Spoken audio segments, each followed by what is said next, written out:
বেপরদা চলা হারাম। আল্লাহ কোরআন শরীফে আরেক আয়াতে ফরমান, قل للمؤمنين يغضوا من أبصارهم ويحفظوا فروجهم। নবীজি আপনি মুমিন পুরুষদেরকে বলে দেন তারা যেন তাদের দৃষ্টিকে নিচের দিকে রাখে, নত রাখে। ওয়াহফাজু ফুরুজাহুম, তাদের লজ্জাস্থানকে যেন তারা হেফাজত করে। আল্লাহ রাব্বুল আলামিন এরপর আয়াতের মধ্যে বলতেছেন, কুল লিল মুমিনাত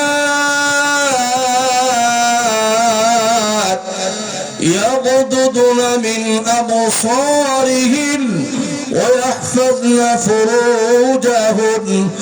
নবীজি আপনি মুমিন মহিলাদেরকে বলে দেন তারা যেন তাদের দৃষ্টি নিচের দিকে রাখে, নত রাখে এবং লজ্জাস্থানকে হেফাজত করে।